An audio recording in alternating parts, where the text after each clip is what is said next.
Can you describe its form? No.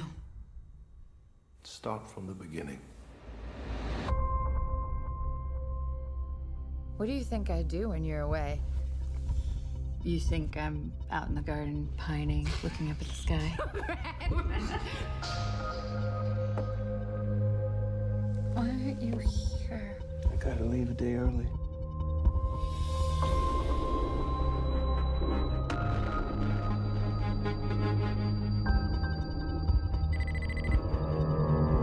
Your husband's here. Let me see him. He's extremely ill. You have to tell me where he was, what he was doing. It was his decision to go in. It's something they termed the shimmer. We've sent in drones and teams of people, but nothing comes back. But something has. You're a biologist. You served in the military. If I knew what happened, I could save his life. The boundary's getting bigger, it's expanding. We're talking cities, states. You need to know what's inside. So do I. It's beautiful. Check this out. It's like they're stuck in a continuous mutation. Anything interesting in there? No.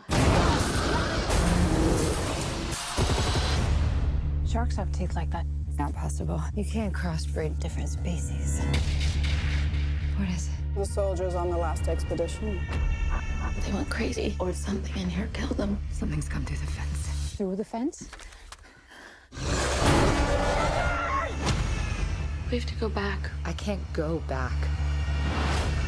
We can camp here tonight.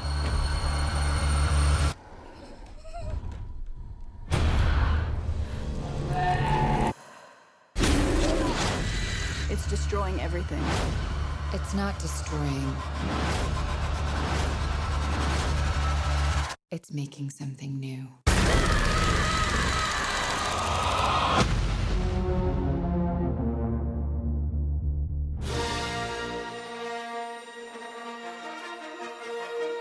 Ba-ba-ba-ba. This is year 7. That's right, year 7. This is year 7 of Movie Month.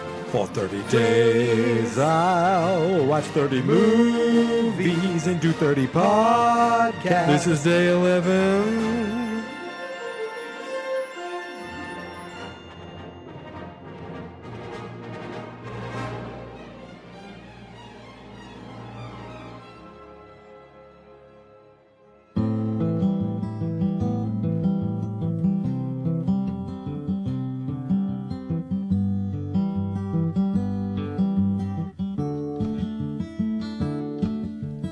Helplessly hoping her harlequin hovers nearby, awaiting a word,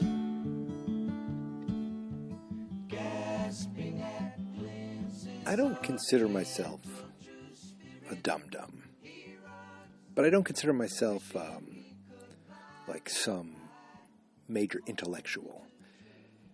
I do know when I don't know things. And I just finished a movie, and I know what I don't know. In other words, I know that there is probably a ton of stuff that I missed, and a ton of references that call back later that I didn't quite pick up on. At least, that's what I think. What I know is that I just finished watching the 2018 Natalie Portman film, Annihilation. And I don't even know what the hell I just watched. I mean, I do know, but like, that was some trippy stuff right there. I remember seeing the trailer for this movie, and it looked like there was some kind of weird force field or weird thing that these group of women go into with machine guns, and it probably has something to do with aliens, right? I mean, that is almost exactly what you could say about the film. That's it right there. But it was so much more than that, and I have to say I enjoyed it. It was definitely an enjoyable film to watch, but like trippy. Like, I'm going, wait, what? Huh? What? Huh? What? So I'm going to try to go through the movie and do my best. If you haven't seen it, it is on Hulu, and you can go watch it right now if you have a Hulu subscription.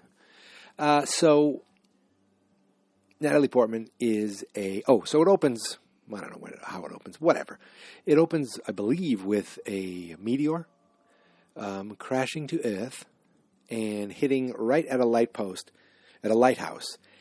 And the lighthouse, like you see this explosion, then it kind of cuts away. And we go to Natalie Portman, and she is teaching in this classroom. My first thought is she's a scientist who's working, having something to do studying this thing that landed, the results of this meteor. I was wrong. She's just a college professor teaching biology, and we kind of start to learn a little bit about her. There's another professor who sees her out of the corner of his eye and says, "Hey, why don't you come over? We're having a cookout." She's like, "Oh, I can't. I have plans this week, and I'm going to paint our bedroom. I mean, my bedroom."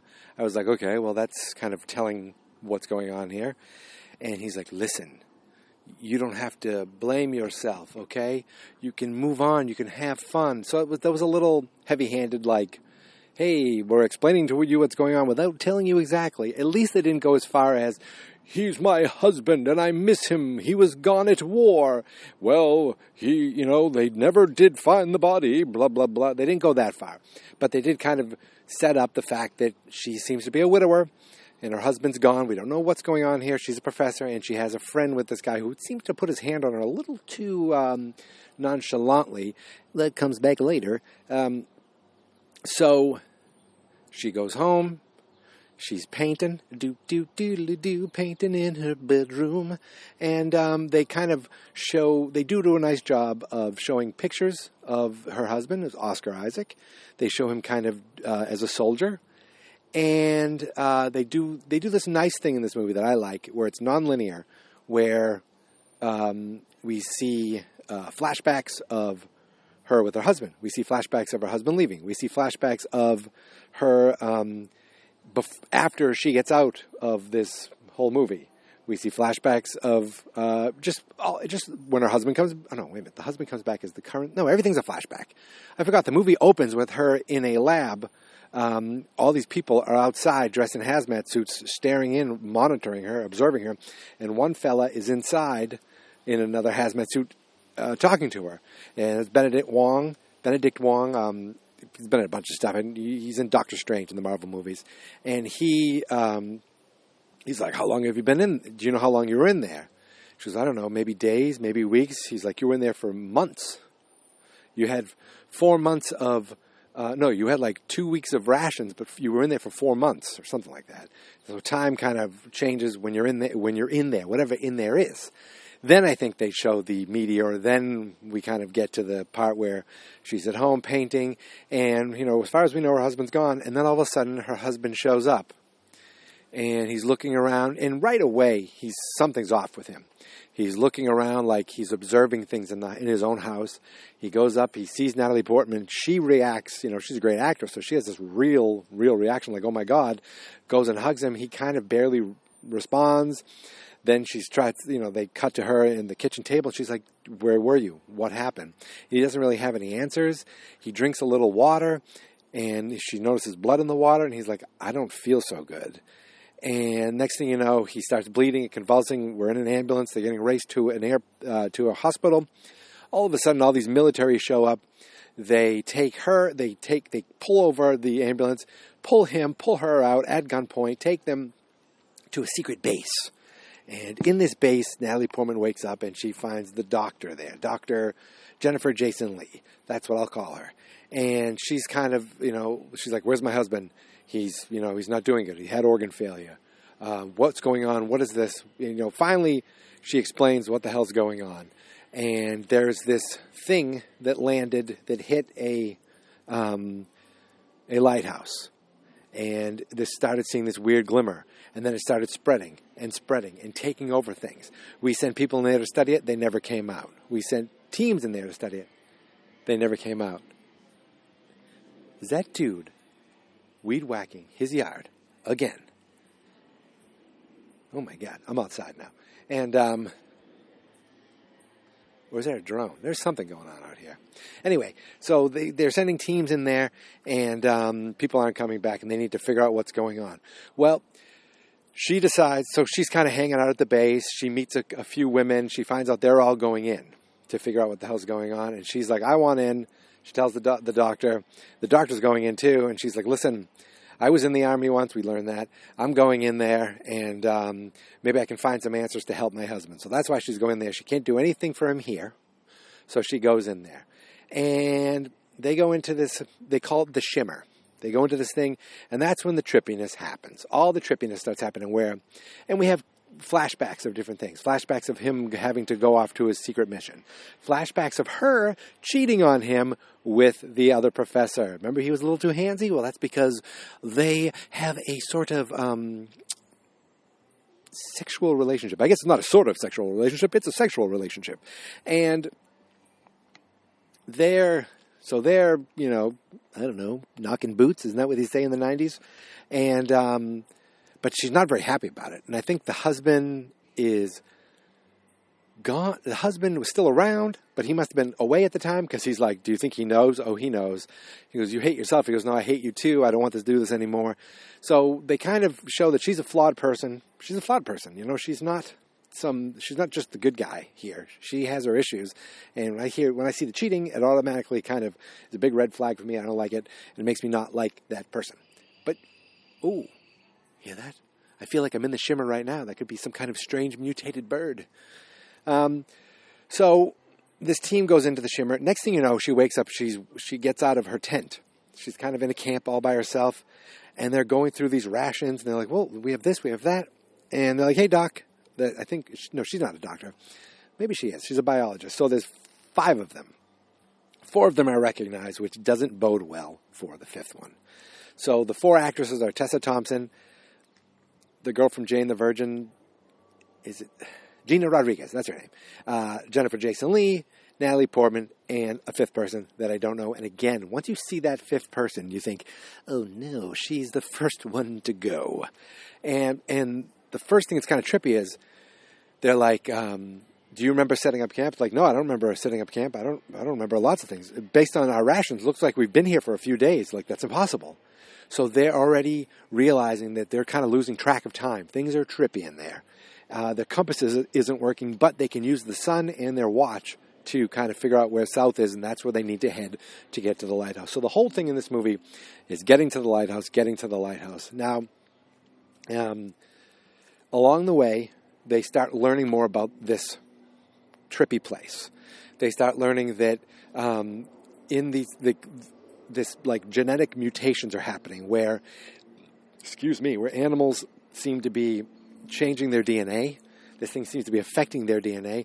Sometimes it seems to be joining things where they found like flowers that shouldn't be growing together are growing off the same branch. This giant alligator attacks them, but it has rows of teeth like a shark.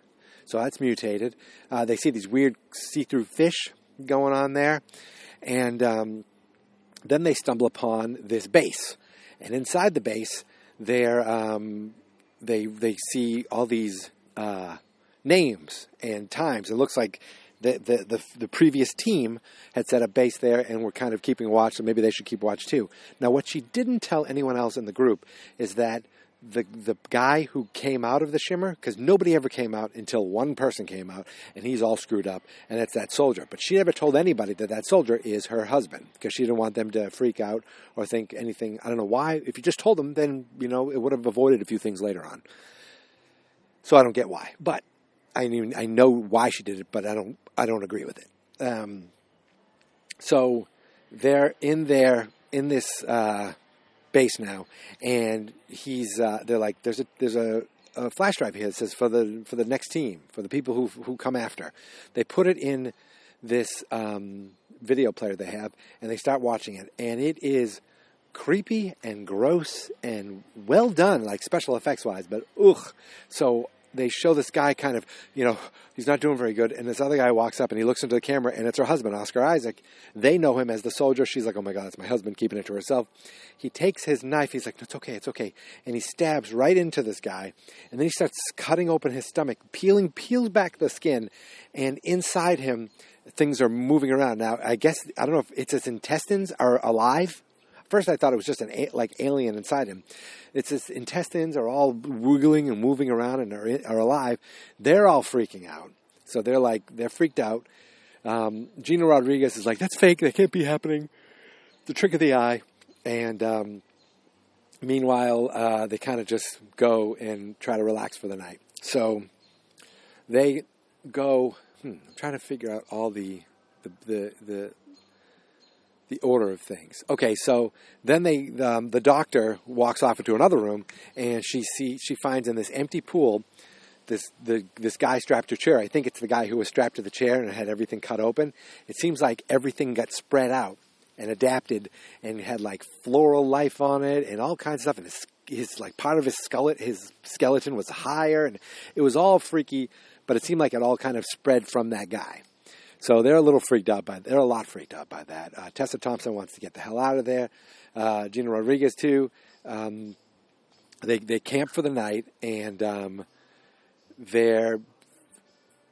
while they're camping for the night, Natalie Portman has a nightmare, so she goes out to who's keeping watch with Jennifer Jason Leigh. And they're talking, beep, beep, beep, beep, beep, and the other woman comes out. She's like, hey, guys, how's it? All of a sudden, they hear a roar.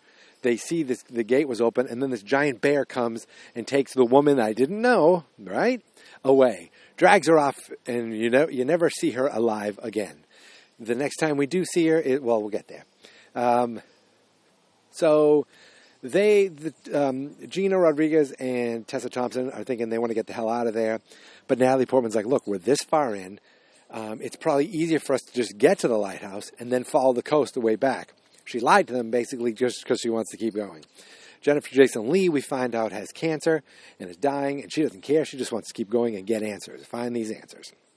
So they start heading... wait a minute.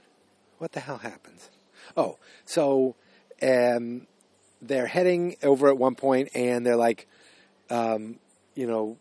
they find some bloody boots that belong to the girl that was dragged away.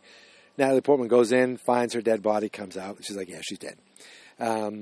Later on, for whatever reason, look, you got to watch this movie. If you didn't watch this movie, man, what happens next? Okay, so at some point she's sleeping again. Every time she dreams, she has these bad dreams of either cheating on her husband or her husband leaving her. And she did talk to Jennifer Jason Leigh before the bear came, and was like, I have to know, why did you choose my husband? You did psychological backgrounds on these people. You're the one who chose them to go in. Why did you choose him?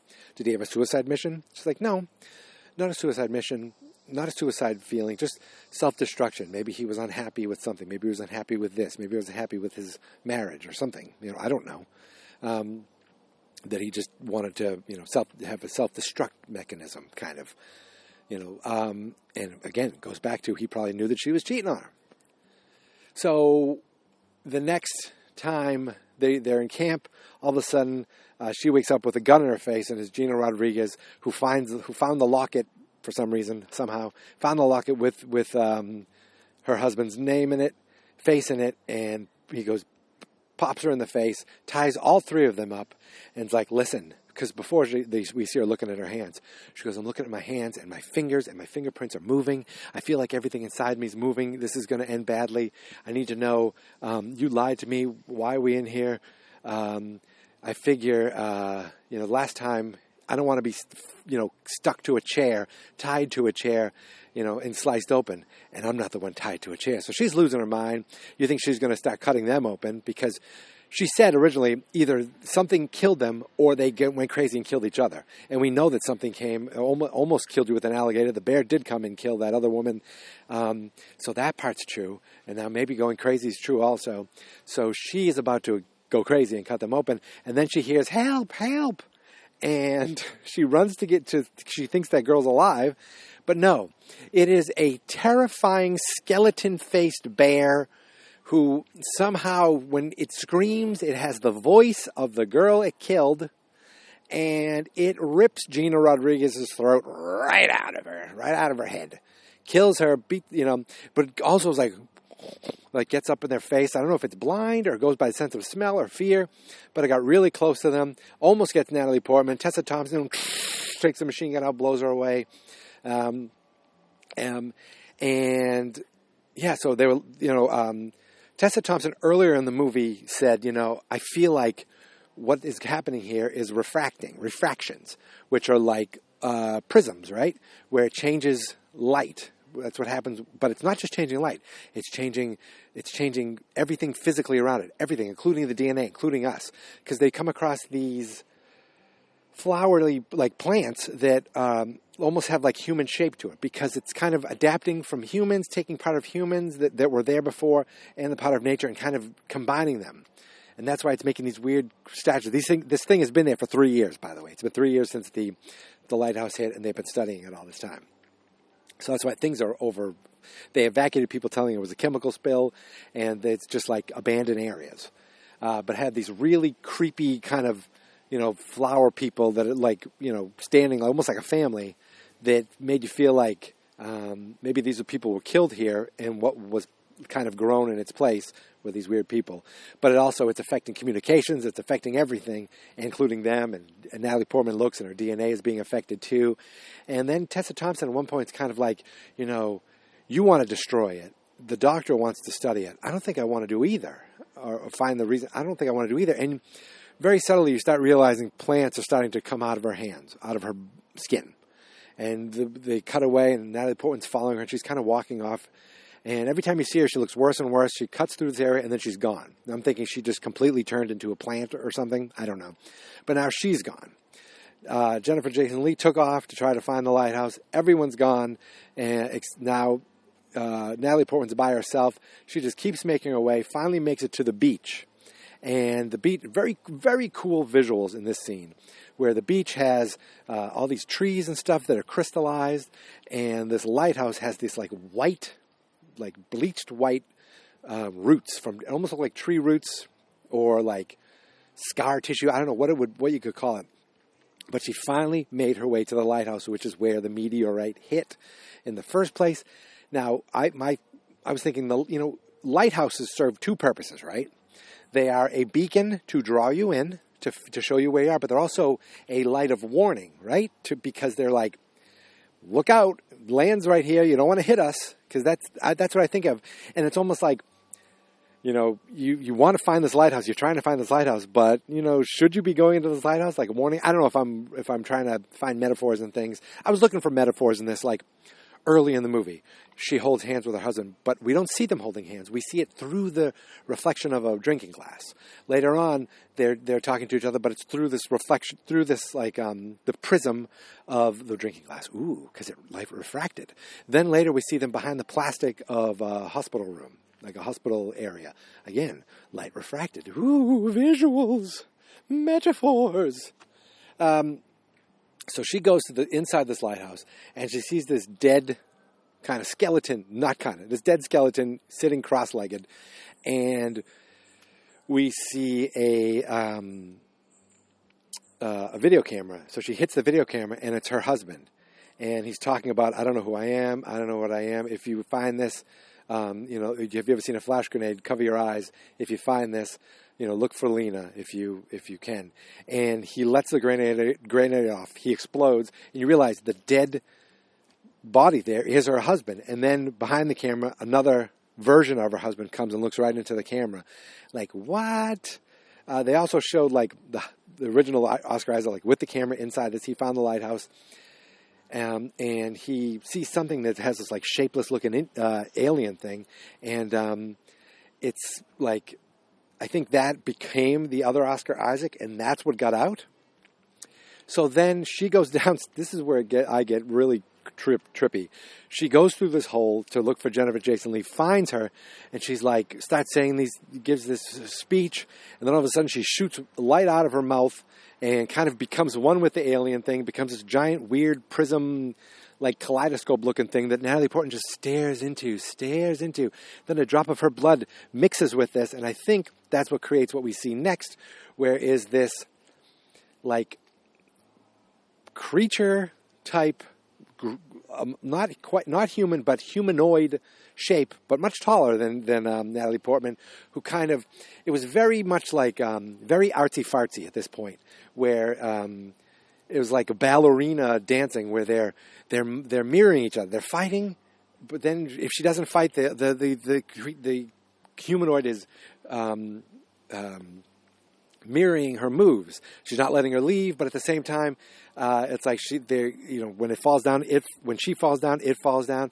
And I believe there was an actual person in a costume, if I read the credits right. I don't think it was just CGI, but it had to be some kind of thing, because it had that look of like inky, light refracting off this thing also. So it wasn't quite fully formed. Then Natalie Portman finally kind of figures it out, what it's doing. She finds another grenade, because there's another grenade there, puts it in the hand of this thing, and the moment she touches it, the thing starts to turn into her. She takes the grenade pin out and says, I don't know what she says. She just runs away, and the thing flashes, which then burns the creature, burns the lighthouse, and takes the whole it ends up taking the whole shimmer down. And she survives. She gets out, and that's when they're interviewing her back at the base, trying to figure out, we have a team there now. There's nothing there but ashes. We have only your word to go on what was happening. And then she says, I want to see my husband. She goes to see her husband at the end, and she's like, "You're not Kane, are you?" He goes, "I don't think so." And but he gets up. Oh, once the shimmer went down, his vitals came back, and all of a sudden he was doing a lot better. Most of the movie, he's lying in this bed dead, and then all of a sudden he's doing better because the shimmer came down. So she gets up and's like, "You're not him, are you?" He goes, "I don't think so." And then he hugs her, and then a little shimmer in his eyes, but then there's a little shimmer in her eyes. So I'm thinking, wait, did the alien, did the thing that died, did they switch places? I don't know. That was a trippy movie. Apparently it was based on a book, and it was based on a book that is part of a trilogy. I don't know anything about this book. I wonder if it's worth a read someday. And then I was reading things where it's like the producer wanted to change the ending to make it more upbeat and make Natalie Portman more like not likable. What's the word where you feel for her more? I can't even think of it. But the guy who had Final Cut agreed with the director to keep it the way it was, and that's fine. I like that. I prefer, not some stupid ass producer goes, "You know what? We need people to like this movie more because Natalie Portman's a likable person, and we want her to be more accessible, and we need people to feel happy." No, shut the F up. This is a story told for a reason. This was the story that's being told. Too bad if you don't like it. I don't know how it did in the box office. I don't know. I remember last year, hi Chris, he recommended that I watch this, and it's been on the list since then. It was on Hulu, so I was going to watch something else today, and then I thought, I'll save that because I was going to watch my last thing on Stars for my free week, and then last night I got charged $8 for Stars, so it turns out I'm going to do the whole month. So I'm going to have Stars at least for one more movie, but I got to cancel that soon. I think that's it. Very trippy, very I'm sure I missed a lot. Very confusing. I don't know if it warrants a rewatch. Maybe it does, but I wouldn't mind looking up articles or reading the trivia on IMDb to kind of figure out little things that I missed. I couldn't find anything about the Cloverfield monster being in Godzilla yesterday, so maybe I just misunderstood. I just mistook one monster for another. Ooh, was that a bee? Ooh. Okay, wait. I'm running from a bee. Okay, maybe not. Maybe that wasn't a bee. Maybe it was just a fly. Okay. Okay, that's a bee. Okay, that was very real. Anyway, folks, listen, while I'm running for my life, I think it's a bee. Oh, that's a bee, all right. Okay, while I'm running for my life. Anyway, listen. You can find me on Twitter and Instagram at Geek Mentality, okay? Every movie gets a post. You can find me on Letterboxd. If you've ever looked up Letterboxd, it's a place where people list out movies. I don't do every movie I've ever seen. I do every movie month I've ever seen. So I have lists for 14, 15, 16, 17, 18, 19, and this year, 20. Every day, a new post gets up on the website, fansnotexperts.com, and that really just shows you kind of some information. If you go to fansnotexperts.com, every post shows the Rotten Tomato score, the Metacritic score, and the CineScore. It's funny that some movies get really high Rotten Tomato scores, but not great CineScore scores. And I think the Cinema Score is more like the audience, asking people in the audience what they think, where the Rotten Tomato scores are the critics who are more intellectual. So it's always funny seeing the differences in that. Like some movies get a low Rotten Tomato score, but the audience seem to love it. You know what I mean, Hobbs and Shaw? So every movie that I do has, links to the actors, links to the IMDb, Rotten Tomatoes, all these things, and you can listen to the podcast right there directly. But if you're doing that, you can also subscribe to us through anywhere that podcasts are available: Apple, Spotify, Google, TuneIn, Stitcher. What's that other one? Etsy, Apple TV Plus, Disney Plus, HBO Max. We're available everywhere podcasts are available. So some of those places, you might be a hard time finding us. Listen, that's it. I'm done. Much earlier today. I am almost 12 hours earlier than I was yesterday. It's about noontime right now, where I finished my movie last night around 10:45 and got the post up like 45 minutes later. Because I didn't have any photo prepared. I'm taking pictures of myself, with my head to the sky like I'm Godzilla at 11:15 last night, because I'm a grown-up. Anyway, folks, that's it from me. I'm done for the day. Annihilation, really cool sci-fi, just solid sci-fi, where I'm like, you know what, science fiction should be trippy, should be weird, and should be a little like, what the hell's going on here? I enjoy that kind of sci-fi. I enjoyed this. I was going to say fun movie. Not a fun movie, but an enjoyable movie. And again, and the visuals were fantastic. Fantastic visuals. And that's it for me. And apparently this guy also does the TV show Devs, which is on FX and Hulu. Haven't watched that yet, but I just learned that today from my brother. Now I'm done. Ladies and gentlemen, the raindrops are starting to come, so I'm going to go inside right now. And until tomorrow, my friends, here is my theme song. This is my podcast, I made it. Geek Mentality's what I named it. And I think you should listen and subscribe, 'cause I'm kinda funny and awesome. I think that I'm worth your time, and I'm kinda handsome. My mom says, please listen and please subscribe. At least listen to this episode. Fans Not Experts. This is my podcast, I made it. Geek Mentality is what I named it. And I think you should listen and subscribe.